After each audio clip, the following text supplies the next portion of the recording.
Vous informer au quotidien, c'est notre devoir. Chercher l'information pour vous, c'est notre passion. Madame, Messieurs, bonjour, bonsoir. Ça dépend de l'heure à laquelle vous nous suivez. De partout dans le monde entier, bienvenue dans votre émission Basango Congo. Sur terrain, Mokolomo Lelo, Tozoami Awa, Ngumba Kisasa, place de la commune Yagombe, précisément la place de la gare, ou la gare centrale. Place au Bouébarayango, Mokonzi Akara, ou bien Joseph Kabila Kabange, Azora Mwali Kanisi, Thomas Kalismala, Mouébon, c'est espace Oyo, vous avez comme le site touristique, pour la voir photo, pour la voir la histoire, Moka, pour la Neni qui s'est Bonzenga. Mais place yango est comme un soto et comme la salité à makasi poubelle donc salité énorme mokonzi ya mboka kengumba Kinshasa Jantiningo Bilambaka mosala nini oyo kosala na kisasa na biso tala gare centrale loyo mbindo salité be salité yango mo ko kotuna ba kongomani nini sala ke place ko ma salité nini oyo sala ke place oyo za toujours salité gouvernement provincial a la part de responsabilité gouvernement population kinoise ba la part de responsabilité ba congolais ba lobby ba pese ba makanisi na bango nini sala ke place ko ma salité tala na permet de ko la place oyo tala salité tala ndeko ali asisi abwaki na ye nini ba kopa lobo mona wana ba plastique ba jus ba mai ba bwaki yango place oyo bo mona salité ezali mpasi na mawa alors ba congolais ba lobby ba bi non tala place ndeko ma salité o e place moko yo vandi o lexitango la yo ozu moi nini mo pepe kitoko moi dimanche moi week-end o lexion on ali déstressé mais place yango comme ba bo tutu comme ba salité makasi yango moko malo to kitaki sur terrain to yepe bo kuti na batu ya Gombe bopeto ba ko sala mosala ba ko luka ko évacuer mai ya mbindo ya salité na kati ya place oyo e ba jedo ba ko longola yango ndebe to tuni ba congolais nyostu ba pesa ba kanisa bango be ola na juste awa Josué oyo yakina biso compagnie biso mokolo malelo mais biso directeur ba congolais nyostu na gare centrale oyo ndenge ba pesa ba kanisa par rapport ya gare centrale. Bonjour papa. Kombo nani? Jocelyne Kolongo. Ndeko Jocelyne, na sepeli mi komono na sika oyo. Appelle sepeli. Voilà, Ndeko Jocelyne. Là on a la place où les comment moko salité, poubelle, ba sachet partout, piscine, poubelle, ba kati ba ti ba waki ba ngoni ba mayo ya plastique wana to bo tanga composant en publicité. Et ça la on ndenge ni na milieu ya gare centrale oyo ezalaka bien oyo vendre l'exmo pepe. Et ça la nga passe ma casse. Parce que côté la gare centrale to zalaka ya musuto obi kende to zala biso na Kinshasa wa to zala place vraiment ya okende ko sanité c'est quoi. Mais moi place ya biso zala moi o pende yebana même tout ni mutata za na intérieur pika gare centrale. Gare centrale za to tiki banda ku toye to zo bando za mo mpepa kitoko mais tel comme to eta la salité et ça la vraiment passe. Ça la vraiment passe. Oui. Ezali inconscience to ali manque volontaire bon sa place peut pas konza mboka to ali congolais nde ali motima mabe alinga abebi sa place soit détruit yango ko boka ba salité bosoto avec ba poubelle to mo ba chisika o bon eza faut ya biso to mibali na biso na gouvernement bon ya biso ya place ne biso ezana taneti awata ba déchets cigarettes ba déchets biloko ebele awa on dirait to za na conscience te bon peut-être que ça là on encore moi peut-être dire on met les cigarettes au bois qui awa pour nana longela on m'a qui auto baby ça déjà côté gouvernement et ça faut ne pas parce que bazwaka ba surveiller en côté parce que ba bongisa na bango oui parce que plusieurs fois ba bongisa vraiment senti que yo kutia kitoko et ba bongisa wana est-ce que ba tia ke bato ba surveiller kango ke de chez ko yate bona est-ce que balandela ngo te yango na tozonga toujours même kuna ta et comme ya opepa ba comme opepa mai. Non, ça dit la poubelle des déchets côté la boucher moi fierté donc sili ba comme au pepa parce que ça passe ma casse mais c'est là que ba bongi ba zo nga toujours na kati ya banini na kati ya dépense ba bongi c'est loko mais ba surveiller ngo te to bebisi donc dans la biso to sa conscience et puis gouvernement ba surveiller ma comme na bango donc c'est faut que bato ba surveiller non au cas où bois qui poubelle au cas où bois qui saleté pas si boye moi sanction ça là moi amende ça là pour que congolais à la structurer congolais yo ka bongo congolais ka bongo comme là yo ka bongo comment la film na man so you know a man même ba cash neo so dama tele bala hey obaki hey wana mona ke to kana même ba cash neo pour la tango do pour 5000 fois ya man pour ta cash mou boto mbata la yo ti pour anine no ba 5000 c'est ça mais comme c'est moi maladie ba ngate to ya nini ya bon Ndeko merci beaucoup na moi temps au pesibiso minute au pesibiso pour que to to éclairci ba diaspora ko la biso libana ya mboka pe na kati ya mboka ba o balanda biso de partout pour que to partager mon moment au to ina ta gare centrale awa ndenge nini to tala ndenge gare centrale yali komi bosoto komi salité et comme ndeni bientôt to ko fêter 61 ans ya indépendance ya mboka bana ba kolinga ba ya ba ti ba photo le mumba to ka ba photo ba nini mais na place yango bosoto ka boy donc c'est compliqué. Merci beaucoup pour notre temps. Je vous en prie. Merci. Mbote na yo? Mbote. Ngai kombo na ngai Armand Mumbile mingi mi obenga tonton Armand. Bongo kombo na ngai kombo na nga Yannick Sadis. Ndeko Yannick. Ofakata mila bobe mingi? Si. Voilà, tout le monde peut à la gare centrale, les lots là où yeboé. Beaucoup d'espace au gare centrale, où yeba montant à Calais, j'ai la rana de tout commis, donc ça quand on est en cinquantenaire, mais les lots où t'as n'importe comment, saleté, poubelle, immondice, na kati, au cours d'un rendez-vous au chaud, au lieu que nous na restaurant, tout dans la gare centrale, devant la sur le mot pour tout prendre la mission, tout qui est dépassé pour la restaurant. Mais là où il passe beaucoup de saleté, et ça la ronde. En tout cas, merci d'abord pour l'opportunité de Singaï, pour celui-là. Eza kota la place au ndenge comme lelo eza vraiment pasi makasi surtout biso bakinois o eza place na biso bakinois tango basala ki place na moment à cinquantenaire et ezala ki site touristique donc batu bande routa presque dans toutes les communes pour na koya ko visiter koya ko savourer vie même ba clip e bande ko sala mara mais lelo so tali eta ya esika o ndenge komi. Donc, ils ont fait ça passe. Passe parce que, bisomoko d'abord, bakinois, toza parmi bateaux, tozo ko détruire place yango. Et de deux, responsabilité, monsieur Suzanne à part ya bakonzi. Parce que, suivi exacté. Basala ke loko et bongi, et puis si image moko ya bien.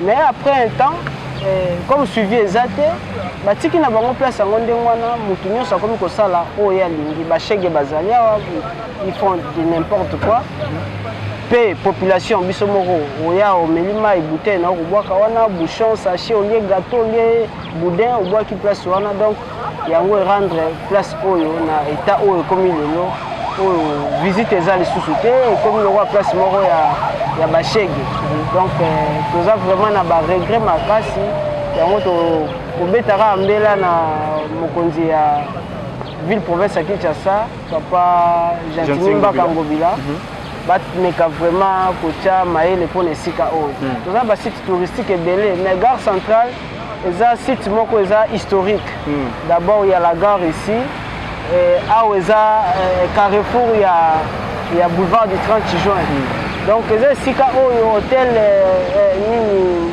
la Béatrice Hôtel, donc les endroits où il faut refléter l'image de Kinshasa. Donc tu ressens que papa Gentini na mbela na ya Kinbopeto parce que surtout vu tout à la route bourgmestre Gombe ça serait un peu moins passé. Après notre gouvernement provincial Yemoko hôtel de ville va s'occuper de la place où va la suivi on est à la continuelle et ça que va salir le moko boy batiki na bango ba abandonné va ça la suivi va zongi ça image nango et puis va ça la suivi nango et puis biso fait population quinoise il faut tous avoir un respect na bisika où les a la place publique vraiment ko boire ka sachet ko boire ka bouteille d'eau to respecter penza bisika oza endroit na biso ya biso est-ce qu'il y a possibilité de ko place batia bon ba man et que non so boire qui sachet boire batia bo servir boire papier boire le mo on a mande autant ko foot pour boire qui sachet place bo conscience ya congolais c'est ça normalement d'abord il faut ba nana na sensibilisation ba conscientiser population ba biloko on est très capital bisika biloko belezo salama sensibilisation exacte, conscientisation exacte. Donc, il y a importance de l'autre. Il faut pas deuxièmement, suivi à l'autre service, la suivi que tout ce qu'on voit que on peut t'interpeller, que notre messieurs, au public, les amala mutetala au sengeli au futa 5 000 francs par exemple, 10 000 francs. En tout cas, prochainement, mutuana consciemment. Tona kubanga wana olinga suko sala ngote parce que que amande moko ezali donc comment mais ça na film mais ça na film donc tout ko du film buté o tshaka amande 5 000 taka ndo za boye ba biso te eloko sali o futa 5 000 Oh, kanaki te. Moni que mbala sima kolinga kosala moto eza pe parmi ba meilleurs solutions. Ndeko tozondi botondi pour un moment où ozalaki vraiment occupé mais au plus moins temps pour que on répondre à ma préoccupation à congolais ni de bas sur la bana mboka. Merci beaucoup pour ma disponibilité. En tout cas, ngape na remercier na pesi mbote na bakinwa nyonso na mokonzi ya Kinshasa papa Gentinimba Kangobila pameka otali kambo na ndenge penze sengeli. Matondi mingi. Merci. Ndeko mbote na yo? Mbote papa. Ozalaka awa mingi to ofekata gombe mingi. Bon, na fekata gombe mingi pour na na beach. Ça na beach. Là au monde l'état il y a espace où il y a place où dans gare centrale. Parce que chez des à la place où piscine j'ai moi stock pour ba photo place où. Mais là au monde on salté ça la ronde. Bon, mais na monde on salté ça la moto ma passe. Que ndenge mai zali boy. Malgré tout bani le kufa déjà au matchaka ba lo ara bani. Mais congolais conscience il fait ça là. Comment tu yozo mélanger? Au meli bouteille, comme tu as fait ça au bois qui na eza la sensité il y a des poubelles ba tela biso na hôtel mi oké boboka kuna. C'est pour que na ngwana to fini o tela poche ke boka na kuna. O tout ba bebisi gare centrale bo. So des congolais bango moko. Bo banani ba bebisi e bo pa ya otili bana mboka yo bebisa gare centrale. Quand biso bo ba congolais. Ba papier mouchoir ba bouteille ba ji ba bilo kilikili o ko lia pe bilo ko dendo fanda ke oboki makasa kwanga kuna. Faire conscience à congolais de ça là. Changement de mentalité au tozoloba. So ka conscience c'est ça li mboka pe ko tambola. Alors comment va kolanda la minute bi ofekata gombe mingi osala la beach. Comment va kolanda la minute au Afrika ta place au premier but bitera ah bon ya ba dimanche mo samedi ou week-end. Oye place au boye, oye kangima photo, là so laissez-moi air, laissez-moi temps na place oyo vandia wa laissez-moi temps na hôtel Kinshasa zali ville nene zali dimanche moi kimi zalaka. Pourquoi c'est pas congolais wana, c'est pas kinois wana nini ba oyo ba yaka na sika oyo ko fréquenter place oyo pour na minute ko sala dans c'est la place oyo ba ko longola yango ba ndeko ya gombe bopeto ba yene sika pour ko longola pour ko nettoyer nini oyo sala no ba congolais ba kinois en particulier ba o ba sala ba ko fréquenter milieu. Bon on senga na ba ndeko nango ba okaka ba photo o ba o fréquenter ka likambuka ya conscience tout est ça là ozo ba ke place eza propre boye o meliji o boaka na kati ya mai ça sensité. Après c'est mon gars qui a conscience tout fait aller ça là. Les hommes la conscience qui la conscience qui n'a la conscience que poubelle les place sur la bord de l'eau place. Attends la minute ça autant son nègre bazo ça là na so monde doit mélanger il va jeter ça ici à boaka. Ça là ga tout le monde doit mélanger à boaka na ye. Est-ce que il y a aussi un faut ba sanction faut sanctionner côté ba man. Oui, mais na gare centrale là. Tu éviter so ba tcha poubelle pembeni awa. Poubelle ba ko tcha pembeni ate va tcha musika po tele mo boaka kuna. Fait ba sanction za là. Moi ba garde ba ali ba moni o boaka ba kangi o futi amande. Po za sika po lieu public ba ya ka. Mais toi ba moni ba kangi o futi amande, wana sala kitoko. Merci beaucoup pour la disponibilité là. To constitue l'interview. Merci. Ndeko mbote na yo mbote ndeko journaliste ngai kombola ngai Armand Mombila journaliste ya basango ya Congo mokolo lelo to ina sika oyo pona ka pesa célébrité to kutu bino abo sala mosala oyo mendu pozo mo kiso le liboso nini esala ka place ya gare centrale oyo ezala bosoto place to yebaka ngo la propre la place mo site touristique au vandi boyo bengi ndeko yaka rendez-vous tout na gare centrale to yo vandi ozumwa jina o meli o lese mo pa kitoko o mo ba paysage malamu mingi mais place oyo comment salité bosoto ndeko Christian Bopeto pe gombe bopeto o ko makanisi na nini ça que place ko salité eloko ya liboso ezali motema mabe ya ba congolais o esali kona esika o ezala salité makasi motema mabe comment soko tali na kati ya mai depuis to bandaki musala ezali kaka na ba milangi ya ba jus ba chasser na kati ko mona ndeko afandi azomela mwaji chasser ya poubelle eza wana me ya kozwa abwaki kaka na kati ya mai yango wana ndi yo ça que place ya la toujours salité vraiment ezali d'abord priorité ya ngwana mais dabi bino boko sala mosala te bozela ne place ngoma eko salité makasi ndebo ya ko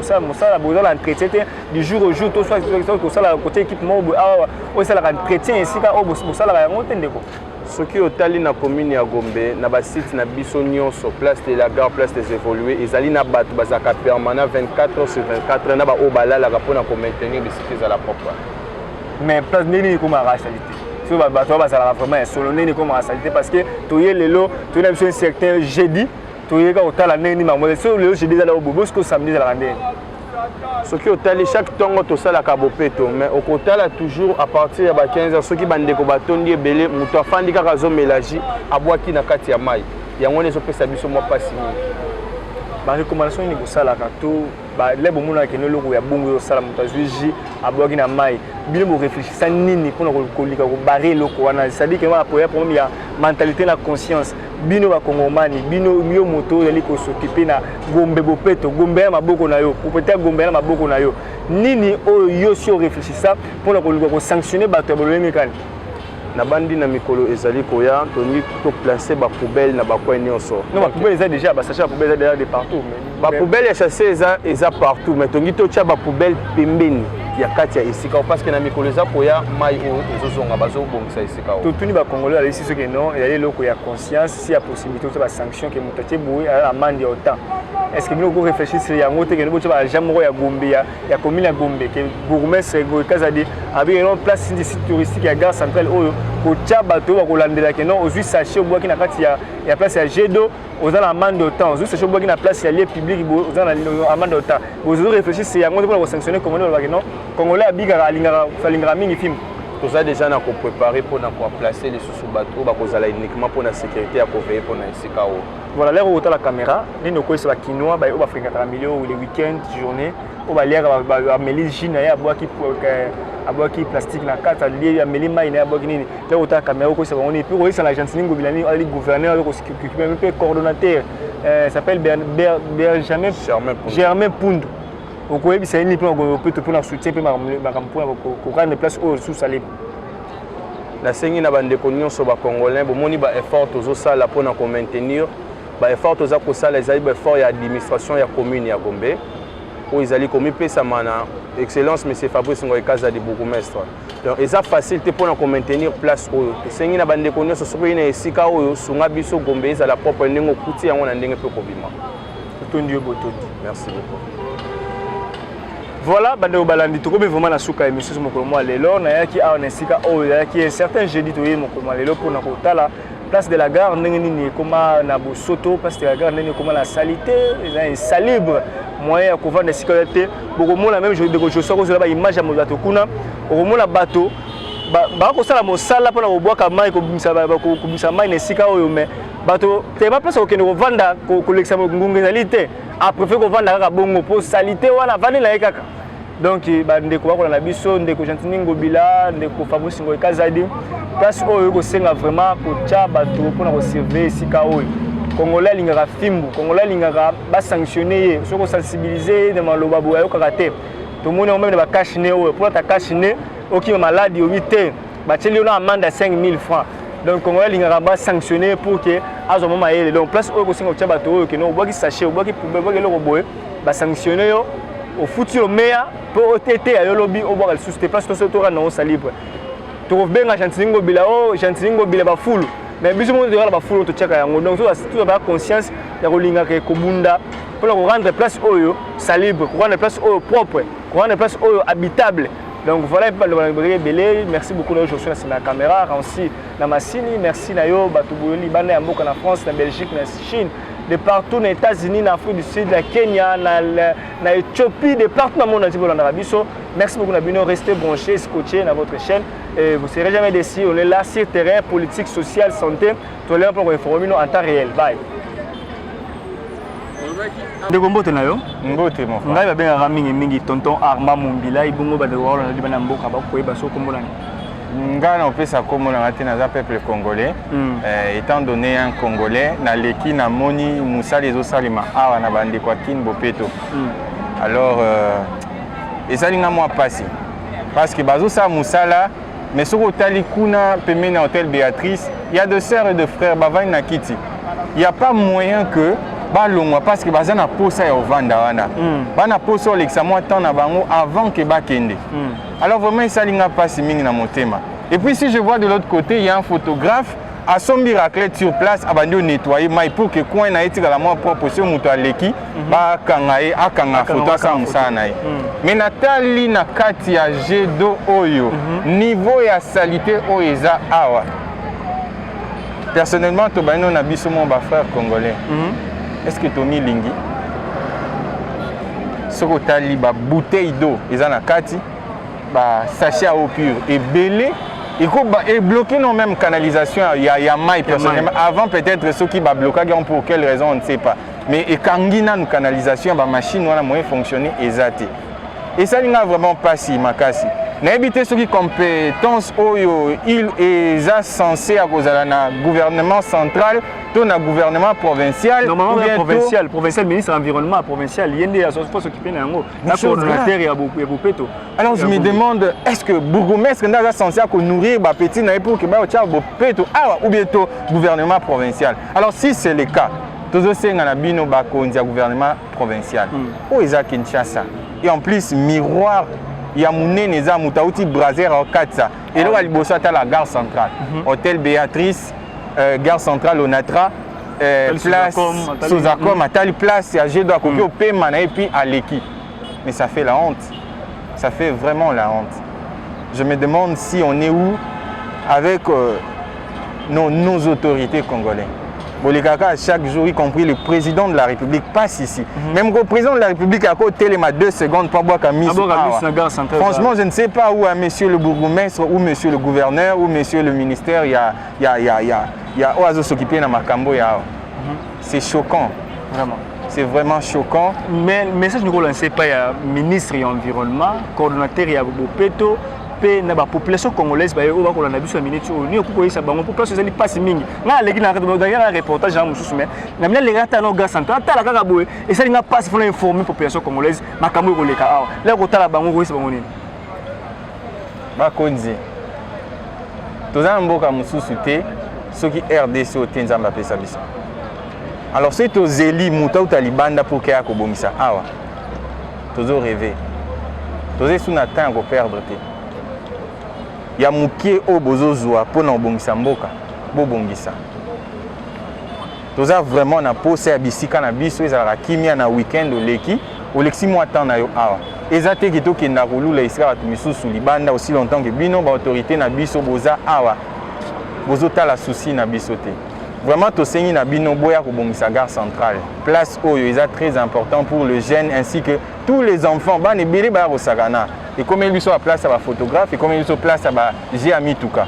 mais aussi longtemps que bah quitte ça au bukana musique to bando yo ka to yo ka lisusuté dans na barounine et comme salité comme poubelle ami balé alors évitons cela boya obongisi la biso et ça la biso bien tout est besoin de voir merci beaucoup voilà.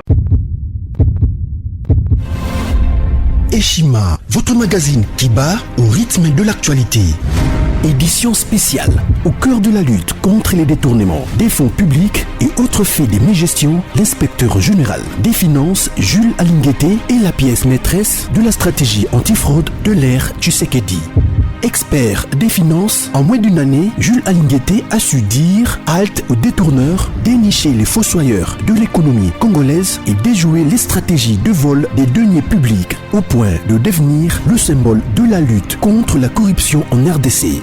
Interview exclusive du numéro 1 de l'UGF. Mission de l'UGF, innovation apportée à l'inspection générale, les confidences des résultats d'enquête, patrouille financière, à qui l'UGF fait-elle rapport, qui donne des ordres à l'IGF, comment contrer les immunités parlementaires, les observations faites dans plusieurs provinces. Des révélations sur le dossier. Bukanga Lonzo, retransmission en direct des matchs Léopard, exonération et compensation, le rôle de l'UGF dans les régies financières. IGF est-elle justifiable devant la justice? Plusieurs questions soulevées et confidences de l'inspecteur général Jules Alinguete Kei à lire dans ses numéros spécial Finance. Focus, la direction générale des impôts a réalisé une grande performance en mobilisant 1100 milliards de francs congolais en avril, dépassant largement les 637 milliards de francs congolais leurs assignés grâce à son directeur général Barnabé Mwakadi Mwamba. Bonieme Ekofo Lucien récompense le mérite de ses agents et cadres dans le but de continuer à maximiser les recettes. Découverte, ministre de l'Emploi, Travail et Prévoyance sociale, Claudine Ndouzi M. Kembe est plus que déterminée à matérialiser les actions prioritaires de son secteur telles que présentées par le Premier ministre Samalou Kondé devant les élus nationaux. Nation, Dr Jean-Jacques Mbungani Mbanda est médecin expérimenté pour relever les défis sanitaires en RDC. Catastrophe naturelle, Nirangongo, 19 ans après, les larves ont de nouveau coulé. Parité, Antoinette Nsamba, ministre des Mines au cœur de la révolution minière. À lire également interview de Noël Chani, tribune Jean-Pierre Alumba et plusieurs articles d'actualité générale. Retrouvez l'intégralité du magazine Eshima dans les kiosques. Eshima Magazine, un nouveau standard d'information.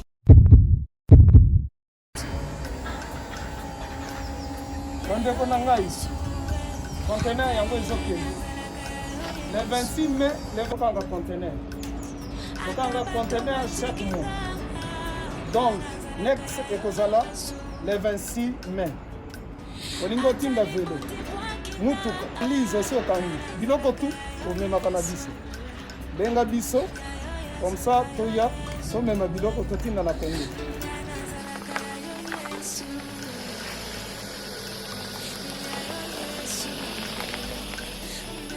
Bandeko kari yango oyo touti kozongo ezokende Kinshasa. Ozana mutuka pesa biso ezoke. Merci. Le 26 mai, mosusu ekwende. Il y a 2021 otosana. Donc tosalaka chaque mois. Oza besoin na carton benga biso. Biso munene yango. Moyenne yango. Bon moyenne. Yango. Na carton na biso ya muke. Nous avons 3 dimensions. Onyo solingo tinda benga biso tozozwa ba vélo, tozozwa ba valise, mituka tozozwa. Donc eloko tout tozomema na Kinshasa. Merci beaucoup. Mutuka, vélo, salon, biloko ndako, biloko tout tozomema. Donc vous hésitez que bobenga biso tozala na pona